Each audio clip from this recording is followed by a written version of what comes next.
Hey everybody, I'm really excited for today's video. It is all going to be about family recipes. I am starting a new journey. My Yaya, if you're not familiar, that is grandmother in Greek. She passed away about a year and a half ago.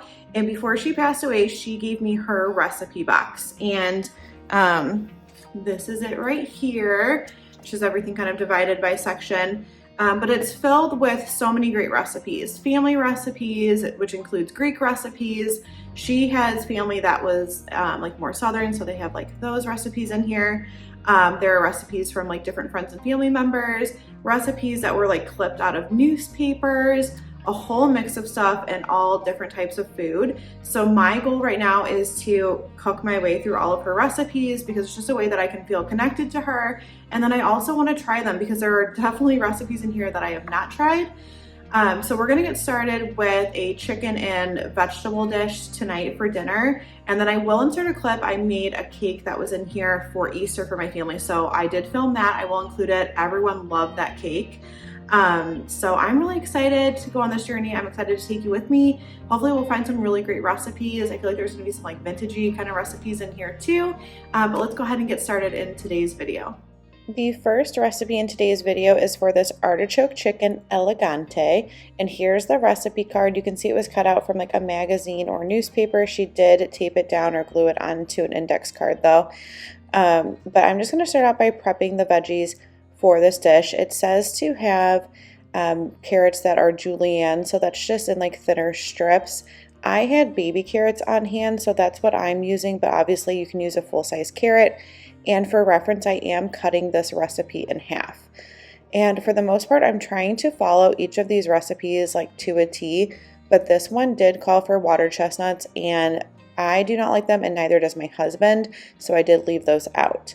For the mushrooms, I'm just going to remove the stem and then thinly slice them.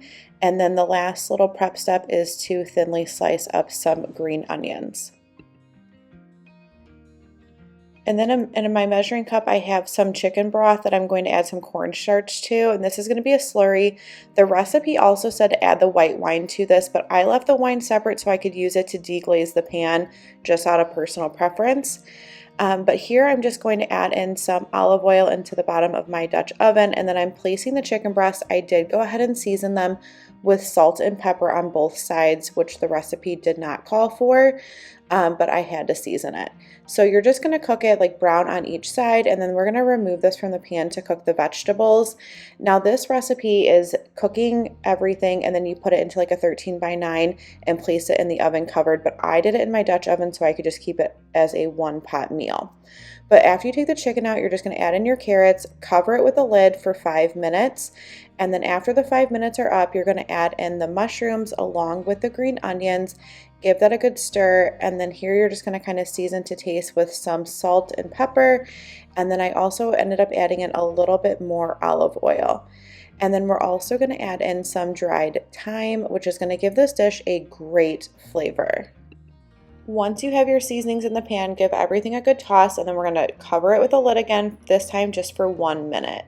And then after that minute is up, you can see that the vegetables are already starting to get nice and tender. And then this is where I added in the white wine and I used it to deglaze the pan. Again, I did not combine it with the chicken broth and the cornstarch, but now that's going to go in now that I've deglazed the pan. And I'm just going to give this a stir, and you're just going to cook it for a couple of minutes till it starts to thicken up. And then add your chicken breasts back in. Then I just kind of toss them around to coat and then went in with the artichokes. Now the recipe does tell you how to make fresh artichokes for this, but I just use them out of a can. And then I placed my lid on it, baked it in the oven at 375 for about 35 minutes. It will depend on the size of your chicken. I served mine over some roasted green beans. My husband had his over pasta, and we both absolutely loved this dish. The next recipe is for a side dish. This is like a sauteed red cabbage, and I actually found this. It looks like she wrote it on like part of an envelope. There aren't any measurements. It just says what ingredients are in it, so I know that it had to have been good for her to have written it down like this. But here I'm just kind of showing you it's on the back of an envelope. Really cool. So you can do bacon bits if you want, but I went ahead and just cut up some bacon and cooked it down, and that way I could have some fresh bacon to crumble on top. And then for the red cabbage, I'm just using half because it's just my husband and I just cut it in half, remove the core, and then I just thinly sliced it on personal preference. I like it to be in thinner slices. And then once my bacon was cooked to my liking, I went ahead and removed it from the pan. And then I removed most of the drippings, but I left some in instead of sauteing it in oil. I went ahead and sauteed it in some of those leftover bacon drippings and grease. And then you just want to let this really cook down. Cabbage is really good if you've never had it cooked down, if you really give it time to like saute and wilt down. And then once it's done that, you're just going to drizzle in some balsamic vinegar. Again, the recipe didn't have measurements, so I just kind of eyeballed it. And then I cooked it until that balsamic was kind of soaked up. And here you can see when I go to move the cabbage that you're not seeing that liquid anymore. You're going to see that in just a minute here. That it's all kind of soaked up. And then you're just going to remove that to a bowl or a plate, however you want to present it. Top it with some of the bacon and then the feta cheese. Oh my gosh, the combination of feta with the balsamic vinegar on that cabbage with the bacon, it's just amazing. So I highly, highly recommend this recipe if you're looking for a new side dish. All right, so next up we have Hattie's cake, and yes, my glaze was too thin, but ignore that for right now because this cake was amazing. I found this on an index card in her recipe box, and this recipe starts out with 1 box of yellow cake mix, and then to that you're gonna add in some oil, and then it calls for apricot nectar, which I couldn't find, so I just used mango nectar. And then you're going to add in 4 eggs, but it's going to be 1 at a time. So I'm going to add in 1 egg, give that a good mix, and then I'm going to add in the additional eggs, again, beating it after each egg is added in. And I was asking my dad because I didn't know who Hattie was, and Hattie is somebody that worked at my grandparents' house, and I guess she made this cake and everybody loved it. So my yaya got the recipe from her, and my family loved this. I made it for Easter and took it over there. This is the perfect cake for this time of year, like spring and summer, because we're going to be adding in some like lemon here soon, and it just has such a bright flavor to it. It is very not dry. I won't use the M word. But it is absolutely delicious. So after you have the eggs incorporated, you're going to go with some vanilla extract, and then I added in lemon juice instead of the lemon flavoring per the recipe, and then also a box of lemon pie filling, and it has to be the instant pie filling. Then you're just going to beat that well, put that into a greased bun pan, and then you're going to place it into a 350-degree oven. Now, everyone's ovens are different. The recipe said to bake for an hour. I checked it at 50 minutes, and it was definitely done. So I would just keep an eye on it at about 45 minutes. Just want to cook it until a toothpick inserted comes out clean. And then once it comes out of the oven, this is what it looks like. It's going to smell heavenly. Everyone in your family is going to love the smell of your house.